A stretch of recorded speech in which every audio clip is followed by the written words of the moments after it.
بسم الله الرحمن الرحيم حامدا ومصليا ومسلما اما بعد. زما عزت مندو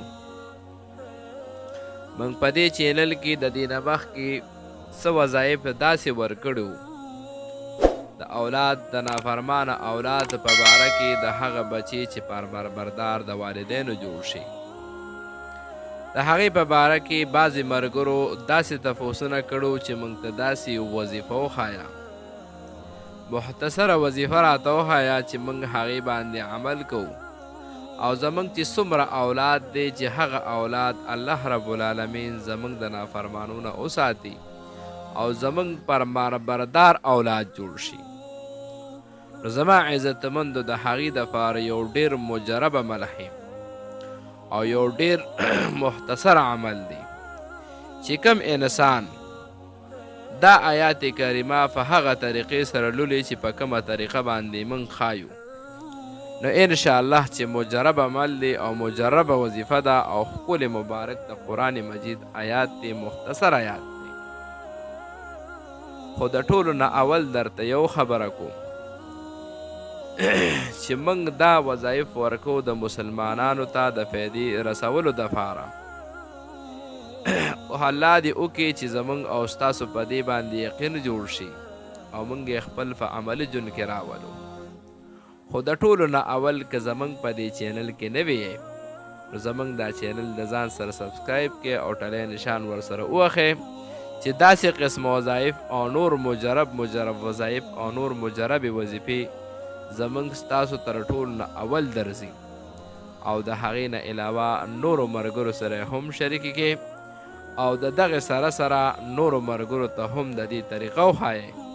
چې د قرآن مجید غوندې کې ښکلی کتاب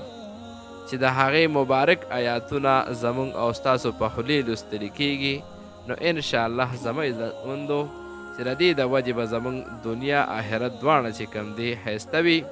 او چې د څه دپاره اعمال غواړئ نو انشاءالله په دې چینل کې موجود وي. او که چېرې ستاسو د خوښې داسې یو عمل طریقه پکاري چې هغه په دې کې نه وي نو موږ سره چې کوم دی په دې چینل کې موږ خپل نمبر ورکړي، زموږ په دغې نمبر باندې موږ سره رابطه کوئ.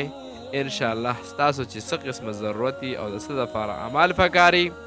انشاءالله هغه وظایف په تاسو ته میلاویږي.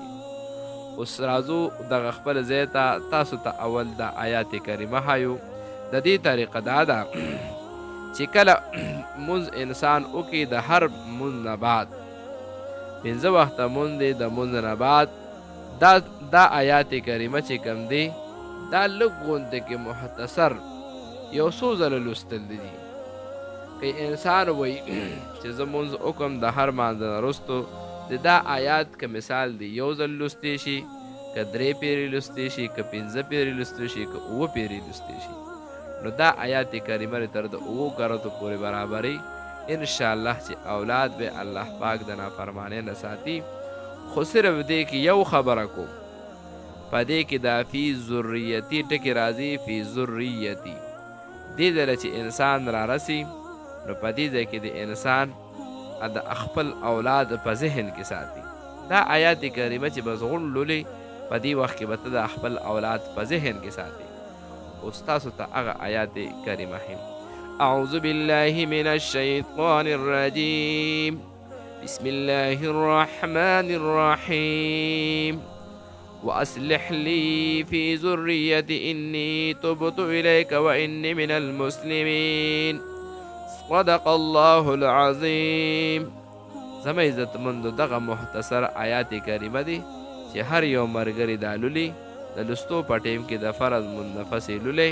د لوستو په ټیم کې د دې خپل اولاد نوم په ذهن کې ساتئ. انشاءالله ستاسو دا ټول اولاد به پربردار جوړ شي.